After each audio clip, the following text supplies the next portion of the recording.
स्थानिक स्वराज्य संस्थेच्या निवडणुका जाहीर व्हायला अजून वेळ असला तरी काँग्रेसने मात्र यामध्ये आघाडी घेतल्याचं चित्र आपल्याला पाहायला मिळते।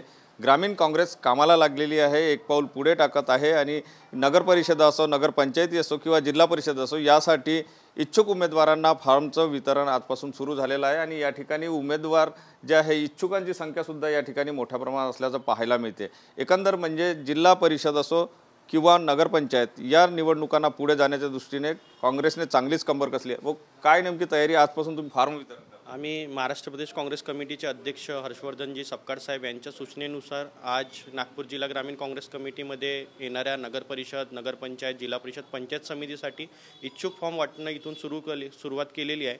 कारण की मोठ्या प्रमाणात इथे इच्छुकांची इच्छा आहे की निवडणूक लढण्याची, त्या निमित्ताने आम्ही आमच्या कामाला सुरुवात केलेली आहे। आणि आमचे जे नेते आहे माजी मंत्री सुनीलजी केदार साहेब, खासदार श्यामकुमारजी बर्वे साहेब, राजेंद्रजी मोडक, आमदार संजयजी मेश्राम, सुरेशजी भोयर व सर्व विधानसभेतील जेवढे नेते आहे सर्वांना विश्वासात घेऊन ही आम्ही प्रक्रिया सुरू केलेली आहे। आणि याच्यावर सर्वांचे जेव्हा इच्छुक फॉर्म येणार त्याच्यानंतर याच्यावर एक समिती आमची गठीत राहणार, ते समिती याच्यावर चयन करणार की कोण चाचपणी करून त्याच्यावर निर्णय घेणार। आम्ही हे फॉर्म फायनल असणार की म्हणजे याचा इच्छुक फॉर्म आहे, हे इच्छुक फॉर्म आहे। एका वार्डातून अगर 10 लोकांचे फॉर्म आले, एका जिल्हा परिषदमधून 10 लोकांचे, 5 लोकांचे किंवा 2 लोकांचे, कुठून एक फॉर्म येणार, कुठून 2 येणार, त्याच्यानंतर जी आमची समिती आहे ते याच्यावर चाचपणी करणार आणि पक्षश्रेष्ठी जी आहे नागपूरची आणि महाराष्ट्र प्रदेशची ते अंतिम निर्णय याच्यावर घेणार। नक्कीच इच्छुकांना फॉर्म दिले जात आहे, त्यांच्याकडून भरून घेतले जात आहे, त्यानंतर मग समिती यामधून कोणाला उमेदवारी द्यायचे हे ठरवेल। इच्छुक आहे आपल्या कुठून आला तुम्ही आणि काय?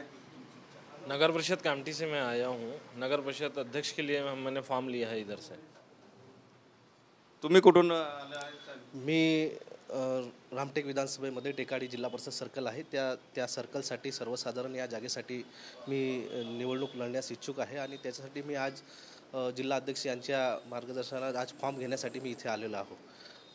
नक्कीच या ठिकाणी आपण जर बघितलं तर इच्छुकांची संख्या जी आहे ती या ठिकाणी मोठ्या प्रमाणात आहे, एक यायला सुरुवात या ठिकाणी झालेली आहे आणि हे जे जिल्हाध्यक्ष आहेत त्यांच्याकडून फॉर्मचं वितरण होतं आहे, त्यांना वेगळी माहितीसुद्धा या ठिकाणी दिली जात असल्याचं एकंदर चित्र पाहायला मिळते। म्हणजेच काँग्रेसने आता कुठेतरी स्थानिक स्वराज्य संस्थांच्या निवडणुकासाठी तयारी सुरू केली आहे।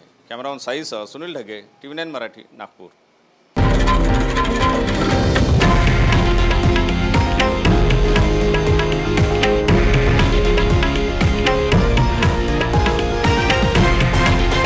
हे आहे देशातील नंबर 1 न्यूज नेटवर्क आणि आपण पाहत आहात TV9 मराठी, एकमेव।